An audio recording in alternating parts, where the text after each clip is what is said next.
because he disapproved of the marriage. They did marry. They eventually moved to Italy. There they spent the rest of their lives.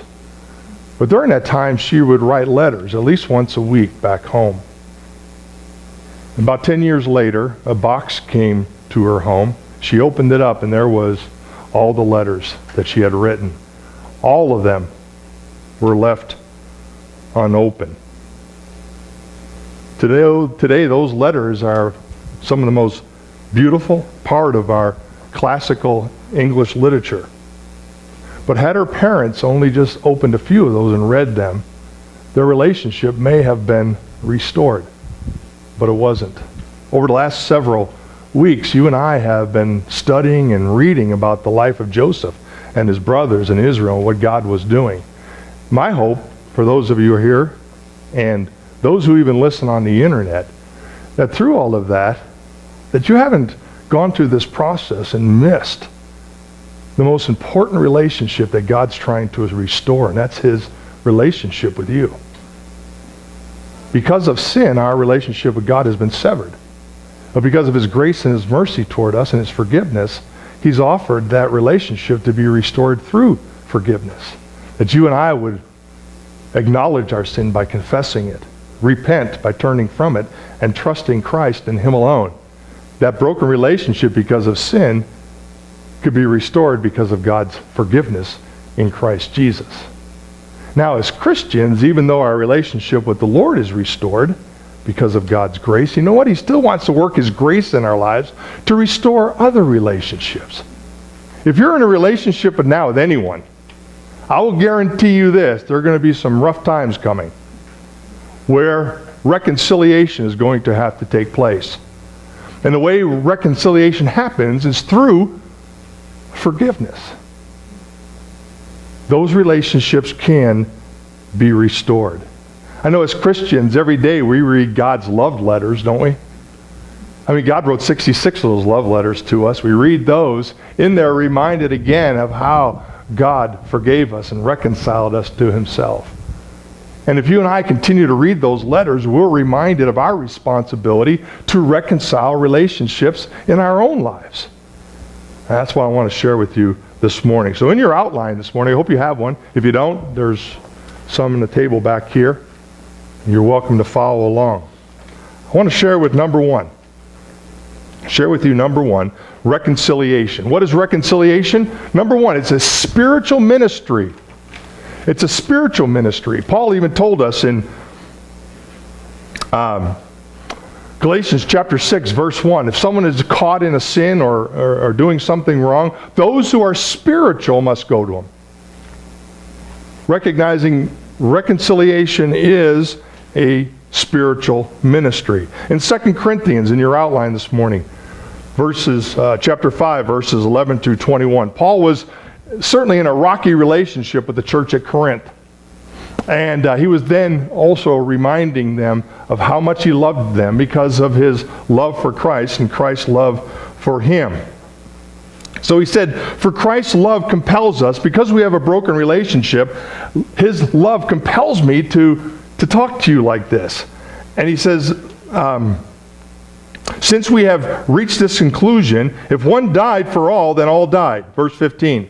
And he died for all so that those who live should no longer live for themselves, but for the one who died for them and was raised. So when you and I understand God's love and what he has done for us, offering us forgiveness, it's out of that love we recognize that we have a responsibility toward others. That's a huge ministry of reconciliation in this sense. Oftentimes you and I are the victims.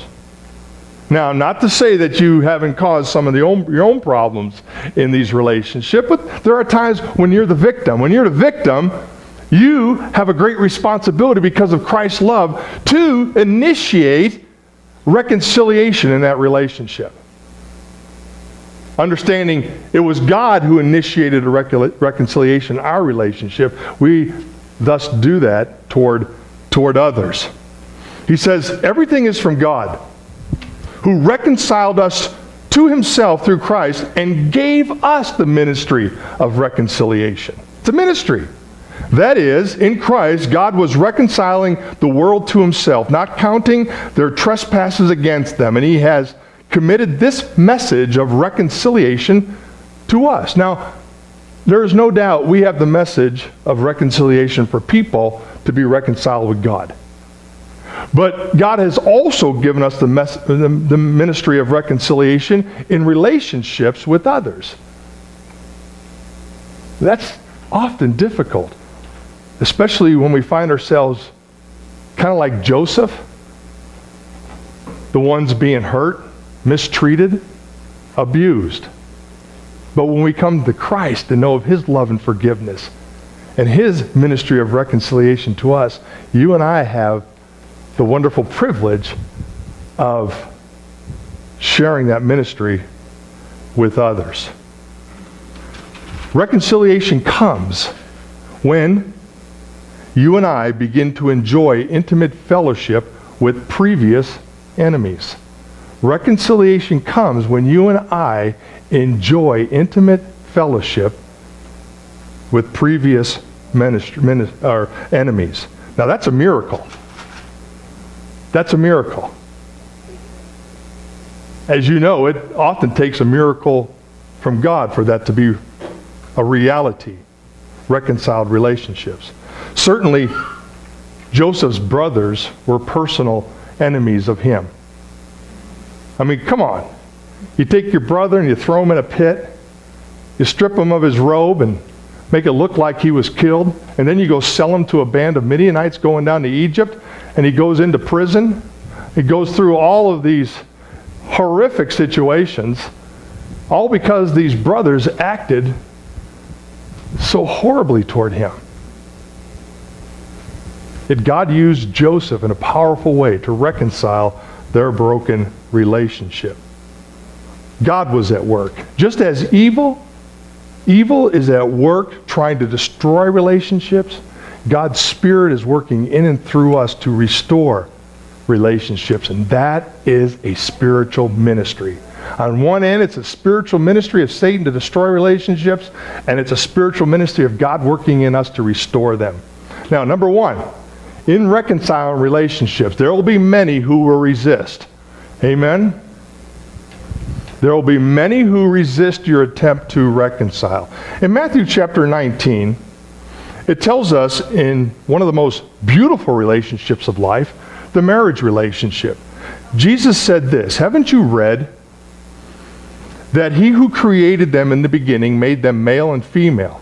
And he also said this, for this reason a man will leave his father and mother and be joined to his wife, and the two will become one flesh. So they are no longer two, but one flesh. Therefore, what God has joined together, man must not separate." "Why then," they asked him, "did Moses command us to give divorce papers and to send her away?" He told them Moses permitted divorce papers. He permitted you to divorce your wives because of the hardness of your hearts.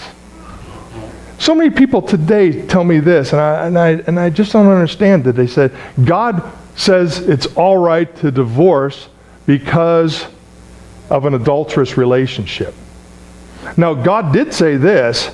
Jesus said these words, "And I tell you, whoever divorces his wife, except for sexual immorality, and marries another, commits adultery." He did say this, in the case of sexual immorality, if you divorce and remarry, in the case of sexual immorality, then it's not an adulterous relationship when you remarry. Does that make sense? The reason why divorce is permitted, not because of adultery, divorce is permitted because of the hardness of hearts. People are unwilling to reconcile, even in a marriage relationship, because of the hardness of hearts. And hearts can be so hurt and hardened through immorality that the Lord opened the door for them, in the case of immorality, not to have to experience an adultery in that relationship, and a relationship that may soon follow in remarrying. Now, marriage and divorce is a whole nother sermon, but I just want to remind you of what Jesus actually said about divorce. The reason people divorce is because of the hardness of hearts. And people will not reconcile with one another when their relationship is broken because of the hardness of their hearts. And God's fully aware of hard hearts. He's fully aware of our hard heads too. But He knows how to get our attention so our hearts might be softened, so that reconciliation can happen and relationships can be restored. You know, God married Israel in the Old Testament. That was His wife. Similar to Hosea marrying Gomer. If you've read that story, Gomer was a prostitute. And God called Hosea to marry Gomer. And eventually, we see that relationship broke because of her immorality. And God told her, go back and find your wife and restore that relationship. And what does He do? He goes to the auction blocks. He finds this once beautiful woman, now all broken down, matted hair, looking like she'd just been run over by a chariot. And what does He do? He buys her back and restores that relationship with her, just like God did with Israel. Because Israel were nothing but a bunch of hard-hearted, hard-headed people. It tells us in Isaiah 50, chapter 50, verse 1. This is what the Lord says. Where is your mother's divorce certificate that I used to send her away? Or who were my creditors that I sold you to? Look, you were sold for your iniquities, and your mother was put away because of your transgressions. Because of their sin, God had a broken relationship with Israel. For 700 years, God worked diligently, pleading with them to come back to Him. And yet for 700 years, they continued to resist God's plea to come back because of the hardness of their hearts. Folks, you can forgive people. You can work diligently to restore a relationship and to hope that relationship come back to what it once was. But oftentimes, people will not respond to the ministry of reconciliation because of their broken hearts. But don't give up. God doesn't give up. And hearts can be softened, and relationships can be restored. In Jeremiah chapter 3, it tells us, in the days of King Josiah, the Lord asked me, have you seen what unfaithful Israel has done? She has ascended every high hill, has gone under every green tree to prostitute herself there. I thought after she had done all these things, she would return to me. God's wanting Israel to return. But she has been unfaithful, worshiping other gods, bowing down to other things.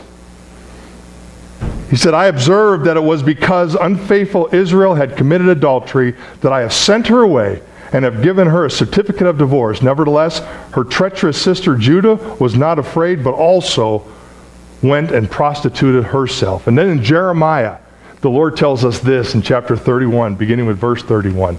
He said, look, the days are coming. The days are coming. This is what the Lord declares, when I will make a new covenant with the house of Israel and with the house of Judah. This one will not be like the covenant I made with their ancestors when I took them by the hand to bring them out of the land of Egypt. A covenant they broke even though I had married them, the Lord declares. And then he said, instead, this covenant I will make with the house of Israel after those days, the Lord's declaration. I will put my teaching within them and write it on their hearts. I will work to soften their hearts. You know what God did for you and me? He worked diligently to bring us to the place where our hearts could be softened so that we would acknowledge our sin, confessing it, repenting it, and receiving His gift of forgiveness. That was all the patient work of God to restore our broken relationship with Him.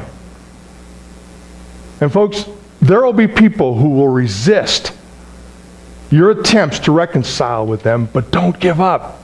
God's still in the business of softening hearts, and He could use you as His instrument to soften those hearts. Don't give up. I believe too many of us give up too quickly on relationships. Way too quickly. Don't give up. Keep working at it. Now, number 2, some will respond. This is the good news. Some people will respond. I like verse 3. Joseph said to his brothers, I am Joseph. You can imagine what went through their minds when he said that. I am Joseph. What? They've been dealing with this harsh prime minister of Egypt, and he says, I am Joseph. Is my father still living? But they could not answer him because their mouths were hanging off of their face and laying on the floor. They were awestruck. He said they could not answer him because they were terrified in his presence. And what does Joseph do? There later on in verse 15, he takes them all and he kisses them all, embraces them all, and talks with them. These guys God has been working on, as well as on Joseph. And as a result of hearts being softened, a severed, broken, difficult relationship was restored. Now that all took forgiveness. It takes forgiveness. Sometimes you're the one who needs to be forgiven in a relationship. And sometimes you are the one who has to humble themselves and offer forgiveness. Now, letter B. In that forgiveness, there's no limit. No limit of forgiveness. In verse 5 of chapter 45 that we read earlier, and now don't be worried or angry with yourselves for selling me here, because God sent me ahead of you to preserve life. He's basically telling him in those words, and from my understanding, I forgive you for what you did. Even though you're responsible for what you did, I want you to know that God was behind all of this. And basically what I'm telling you here, guys, I forgive you. In chapter 18 of the Gospel of Matthew, verse 21, Peter went to Jesus and said, Jesus, how many times should I forgive someone who's sinned against me? As many as 7 times? And he was being pretty generous because according to the Jewish law, you just had to forgive somebody 3 times, then you could retaliate. So he said, do I have to just forgive them 7 times? And Jesus said, oh no. I tell you 70 times 7. Now if you do some quick math, that's 490 times. You need to forgive somebody who's offended you over and over and over again. Not that you wait for the 491st time to retaliate, but in hopes that after all those times of forgiving someone, you've developed a pattern of quickly forgiving those who offended you. If someone's hurt you, I'll guarantee you by the 200th time you've forgiven them, you've learned how to forgive them over and over again. Just like God forgives you and me over and over again. There's no limit, folks, to our forgiveness. Letter C, our forgiveness must be completely. We must forgive completely. Now, forgiveness is not reconciliation. Just because you forgive somebody or somebody forgives you, it doesn't mean the relationship is automatically reconciled. But it has to move to that place of reconciliation for true forgiveness to be experienced, to be known completely. See, there's a difference between reconciliation and forgiveness. In the cross, Jesus provided forgiveness for everyone. Do you know that? 1 John tells us that Jesus died on the cross for the sins of the whole world. Now, does that mean everyone's going to heaven? No. Only those who respond to that forgiveness. But not everyone will be reconciled with him because they won't seek to be reconciled with him. Dietrich Bonhoeffer said this. He forgave his Nazi guards, but he said that he was never reconciled with them. The same is true for you. You can forgive anyone who hurts you. Even if they don't seek to be reconciled, you can still forgive them with the hopes that reconciliation will come. In Matthew chapter 18, verse 32, Jesus said this about forgiveness. After, as he summoned them, his master said to him, "You wicked slave." This is the slave that the master forgave all that he owed him. And his friend had just a little bit that he owed him. And he was unwilling to forgive him when his friend asked him to be forgiven. He says, "You should have also had mercy on your fellow slave as I had mercy on you."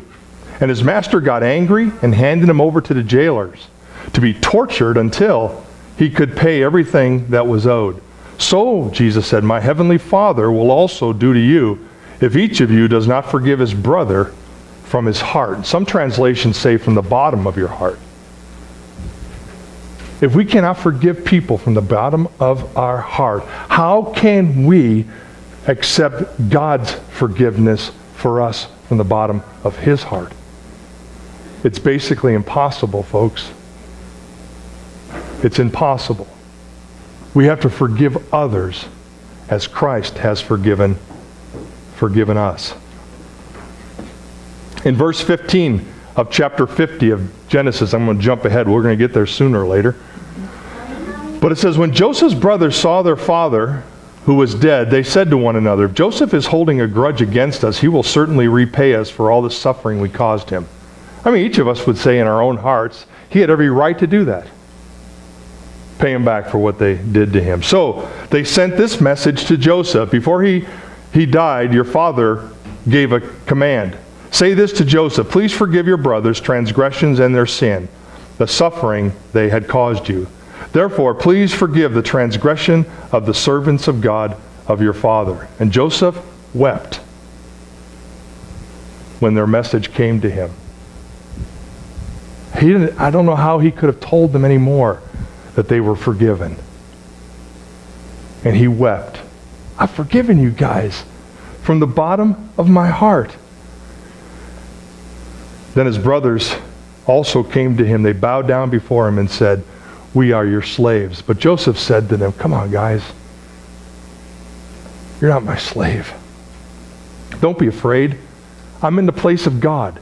You planned evil against me. God planned it for good to bring about the present result, the survival of many people. Therefore, don't be afraid.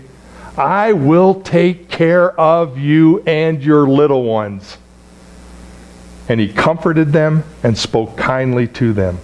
How do you actually know that you've forgiven somebody from the bottom of your heart? I'll tell you what I hear too often, and shame on us, is that someone will say, "I have forgiven them, but our relationship will never be the same." What if God told you that this morning? "I forgive you, but your relationship with me will never be the same."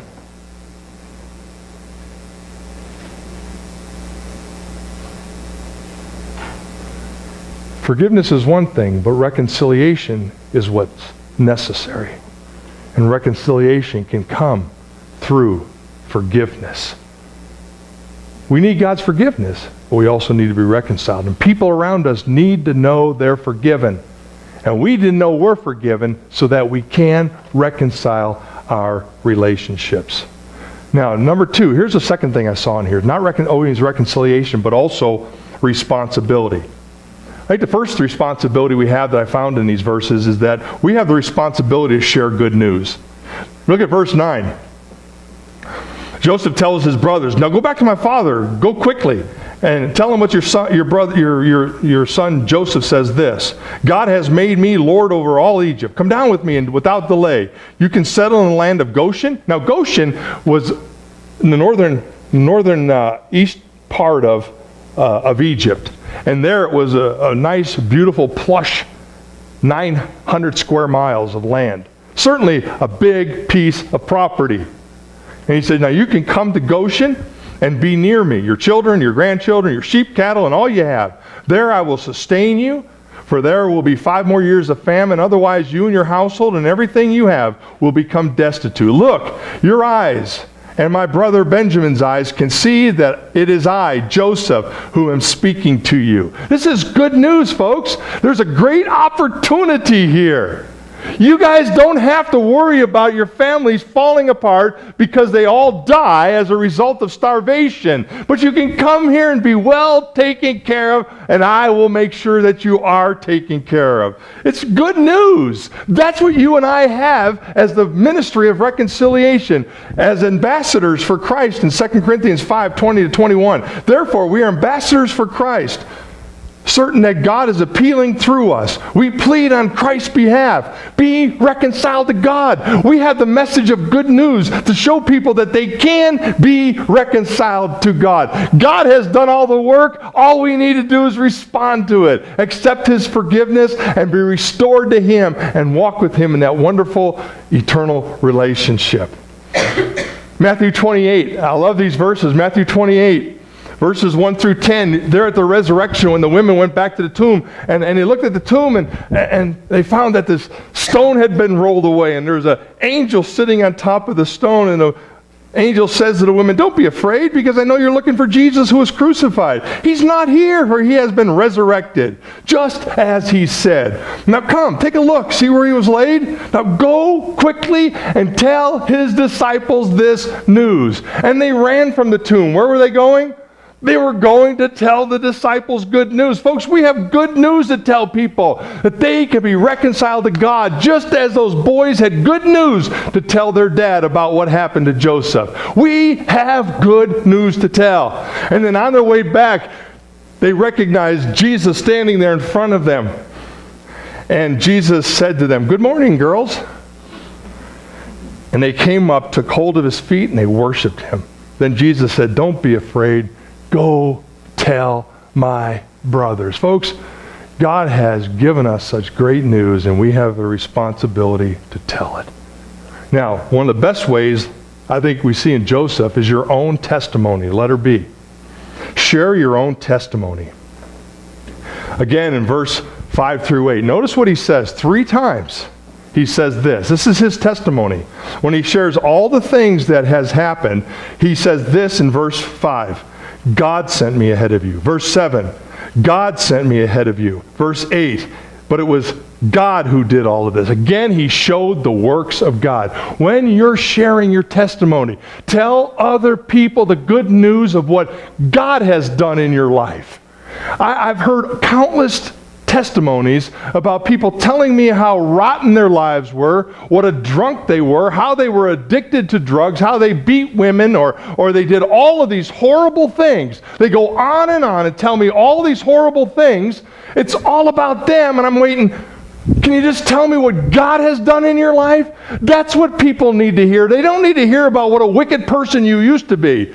They need to hear the things that God has been doing in your life so that He gets all the praise and glory and honor. Not the wretch that you were, but the work of God that He has accomplished in your life. Tell them that good news.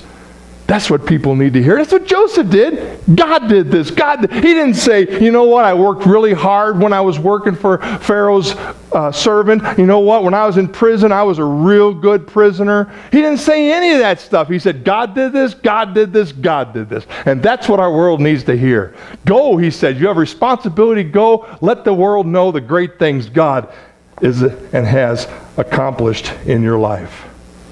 Matthew 28:19, isn't that what Jesus said when He left this world? He told His disciples, "Now go, make disciples of all nations, teaching them to observe all that I've commanded you. And lo, I am with you always to the ends of the earth." Tell them the good news. Now, the third thing I want to share with you, and it's another R, and it's restoration. This is where we need to get to, restoration. That's why God forgave us, to restore us to a relationship with Him. This is how it's going to work. Now, letter A, watch your attitude. If we're going to have restoration, you've got to watch your attitude.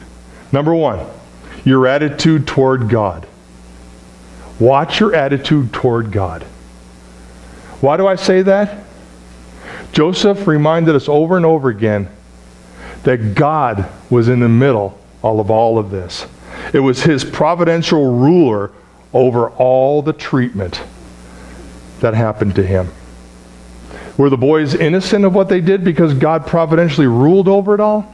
No, God didn't cause all those things to happen. The boys made some choices in what they did to Joseph, but God used all of that for his purpose in Joseph's life as well as their lives. Now, Barnhouse tells us this from his commentary. To see God in all things, this is what our attitude should be. We need to see God at work in all things. It's going to be difficult. It's going to be hard at times, but just know God's right in the middle of it. He's not letting anything happen to you that he's not given permission to happen. It hasn't taken him by surprise. Barnhouse says, see God in all things, both good and evil, enabling us to forgive easily those who injure us. Isn't that what Joseph did? He saw that God was at work. As a result, he could forgive his brothers very easily. It does not incline us to condone their fault as if they are unconscious instruments impelled by him who made use of them. For they act as freely as if God had no part at all. But we can pity, forgive, and pray for them as slaves to their own passions, enemies to their own welfare, and real, though unwitting, benefactors to our souls. This is strongly exemplified in Joseph, for he saw the hand of God overruling the design of his brothers, and from that consideration, he not only readily forgave them, but entreated them, do not be grieved or angry with themselves, since whatever has been their intention, God used their misdeeds to accomplish his own gracious purpose. Don't worry, boys, he tells them in verse 5. Don't be angry. Yeah, you did it. But I got to tell you, God used all of this for his glorious purpose. Do you believe that? What's happening in your life right now, no matter how difficult it is, that God is providentially superintending that whole thing? And no matter what somebody has done to you, because of that, you have the ability to forgive them, knowing that God is at work in your life. Joseph learned all these things. He learned over and over that God was in his life. I gave all those verses to you. You can look them up later. But notice verse 9 of chapter 39. When Potiphar's wife was going to try to seduce him, what was his response? He said, if I do this, I would be sinning against God. In chapter 40, verse 8, when he was in prison, and they were asking, they had dreams, and Joseph was going to interpret those dreams, he said, God is the one who's going to interpret dreams. Chapter 41, verse 16, he told Pharaoh, God will answer you. In chapter 41, verse 51, when he has two children, he names one Manasseh, which means God made me forget my hardship.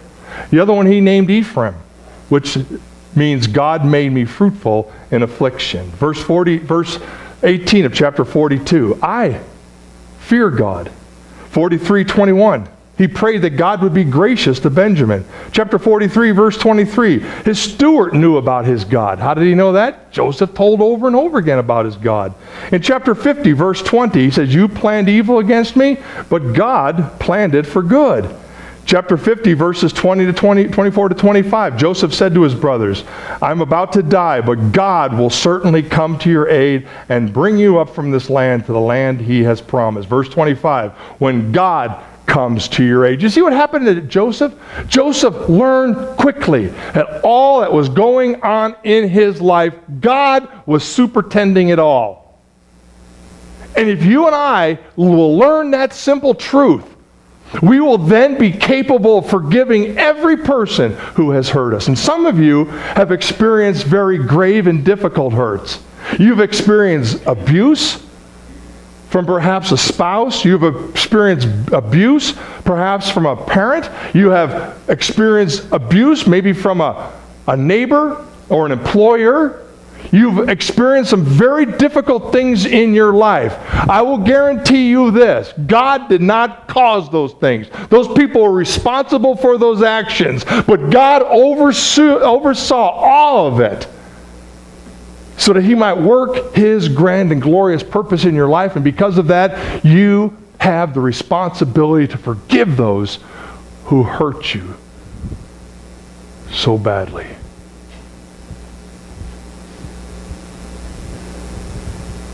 And reconciliation can happen. It will happen when you and I submit to God, have the right attitude toward Him, and recognizing He's at the center of everything that happens in your life, whether it's a blessing or it's a discipline. He is at work. How about toward others? Have a right attitude toward others. Now, what do people need? Forgiveness. That's their need. Think of others better than yourself. Who needs forgiveness more than you? Others! Paul reminds us to keep in our minds, others are more important than you. I love in verse 15, he says, let's talk, boys. I wish I was in the middle of that conversation. You and I were not blessed with the privilege of hearing that conversation, but I would have loved to hear how that went. Let's talk. Yeah, you guys hurt me. I love you. We'll get through this. It's going to take some time, but we'll make it. And they kissed and they hugged and had tears. Now, General MacArthur said this, peace is not just a truce. A truce just says you don't shoot for a while. Peace comes when truth is known, an issue is settled, and the parties embrace each other. Now you got peace. And my, how many relationships need peace today. You need peace in your own heart concerning a relationship. And God will get you through it if you'll take those steps to reconcile. St. Clement of Alexandria said, for the sake of each of us, he laid down his life, worth no less than the universe. He demands of us in return our lives for the sake of each other. The third thing is have the right attitude toward yourself. You and I need to be reminded of this.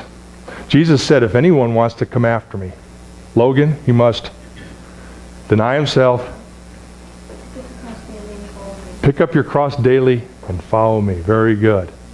See, in picking up our cross, we have a redemptive ministry to reconcile people to God and also to reconcile broken relationships. Take up your cross applies to your own identity, humility, you as a servant, not with pride or arrogance, so that you can kiss those who offended you. Paul said, I have been crucified with Christ. It's no longer I who live, but Christ who lives within me. How would Christ approach those who've offended him? You know, he kisses you. He watches over you. He embraces you. He loves you. And there are people in your life today that perhaps need that same experience of being reconciled to them.